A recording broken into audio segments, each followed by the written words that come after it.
ನಮಸ್ಕಾರ ಆಕಾಂಕ್ಷಿಗಳೇ, ನೇಮಕಾತಿ ಸದ್ಯಕ್ಕಿಲ್ಲ. Big shocking update ಕೂಡ ಬರ್ತಾ ಇದೆ. ನಾನು ನಿಮಗೆ ಪದೇ ಪದೇ ವಿಡಿಯೋ ಮಾಡಿ ಹೇಳ್ಕೊಂಡೆ, ಈ ರೀತಿ ಸುದ್ದಿ ನಡೀತಾ ಇದೆ, ಸರ್ಕಾರದಲ್ಲಿ ಚರ್ಚೆ ಕೂಡ ಆಗ್ತಾ ಇದೆ, ಹೈಕಮಾಂಡ್ ಮಟ್ಟಕ್ಕೆ ಹೋಗಿದೆ ಅಂತ. ನೀವು ಸಾಕಷ್ಟು ಜನ ಇಲ್ಲ ಅಂತ ಹೇಳ್ತಾ ಇದ್ರಿ.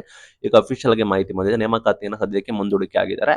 ಬಿಕಾಸ್ ಯಾಕೆಂದ್ರೆ ಇದು ಕಠಿಣದ ಕಡಲೆ ಆಗಿದೆ. ಬಿಕಾಸ್ ಇದು ಹೈಕಮಾಂಡ್ ಮಟ್ಟದಲ್ಲಿ ಹೋಗಿದೆ, ಅಲ್ಲೇ ಜಗಳ ಆಗ್ತಾ ಇದೆ. ಇಲ್ಲಿ ಸರ್ಕಾರಕ್ಕೆ ವೋಟ್ ಮುಖ್ಯ, ನಿಮಗೆ ಗೊತ್ತಿರೋ ಹಾಗೆ. ಇಲ್ಲಿ ಆ ಕಮ್ಯುನಿಟಿ ಅವರು ಏನಾದ್ರು ಹಿಂದೆ ಮುಂದೆ ಜಗಳ ಆಡ್ಕೊಬಿಟ್ರೆ ಅವರಿಗೆ ಸಂಕಷ್ಟ ಕೂಡ ಆಗುತ್ತೆ. ಆ ನಿಟ್ಟಿನಲ್ಲಿ ಇದು ಬಂದ್ಬಿಟ್ಟು ನಿಮಗೆ ಗೊತ್ತಿರೋ ಹಾಗೆ ಹೈಕಮಾಂಡ್ ಮಟ್ಟದಲ್ಲಿ ಹೋಗಿರೋ ಕಾರಣ ನಿಮಗೆ ಈಗ SC ST ಒಳ ಮೀಸಲಾತಿಗೆ ಸರ್ಕಾರ ಬದ್ಧತೆ ಆಗಿದೆ.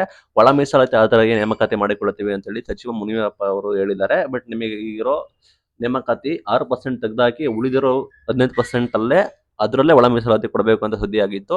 ಇದರ ಜೊತೆಗೆ ಉದ್ಯೋಗ ಆಕಾಂಕ್ಷಿಗಳಿಗೆ ಶಾಕ್ ಕೊಟ್ಟಿದ್ದಾರೆ. ಸಚಿವ ಸಂಪುಟ ಸಭೆ ಮಾಡಿ ತೀರ್ಮಾನ ಕೈಗೊಂಡಿಲ್ಲ. ಜಸ್ಟ್ ಇವರು ನೋಟಿಫಿಕೇಶನ್ ಹೊರಡಿಸ್ತಾ ಇದ್ದಾರೆ, ಅಲ್ಲಿ ನೋಡಿ ಮಾಡ್ತೀವಿ ನೇಮಕಾತಿ ಅಂತ. ಬಟ್ ಮಾರ್ಚ್ 27ರವರೆಗೆ ನಿಮಗೆ ಯಾವುದೇ ರೀತಿ ನೇಮಕಾತಿ ಅಧಿಸೂಚನೆ ಪ್ರಕಟವಾಗೋದಿಲ್ಲ ಅಂತ ಹೇಳಿದರೆ ಮಾರ್ಚ್ 27ರವರೆಗೆ ನಿಮಗೆ ಈ ತಿಂಗಳು ಎಂಡ್ವರೆಗೂ ನಿಮಗೆ ಅಧಿಸೂಚನೆ ಆಗೋದಿಲ್ಲ ಅಂತ ಹೇಳಿ ಮಾತನಾಡಿದ್ದಾರೆ. ಸುದ್ದಿಗಾರರೊಂದಿಗೆ ಮಾತನಾಡಿ ಒಳ ಮೀಸಲಾತಿ ಜಾರಿಗೆ ಸರ್ಕಾರ ಬದ್ಧವಾಗಿದೆ, ಒಳ ಮೀಸಲಾತಿ ಆಧರಿಸಿ ನೇಮಕಾತಿ ಮಾಡಿಕೊಳ್ಳುತ್ತೀವಿ ಅಂತ ಹೇಳಿ ಭರವಸೆ ನೀಡಿದ್ದಾರೆ. ಅಂದ್ರೆ ನಿಮಗೆ ಈ ತಿಂಗಳು ಎಂಡ್ವರೆಗೂ ನಿಮಗೆ ನೋಟಿಫಿಕೇಶನ್ ಆಗೋದಿಲ್ಲ.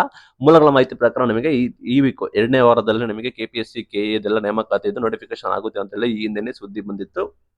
ಸರ್ಕಾರ ಕೂಡ ಸ್ಪಷ್ಟನೆ ಕೂಡ ಕೊಟ್ಟಿತ್ತು.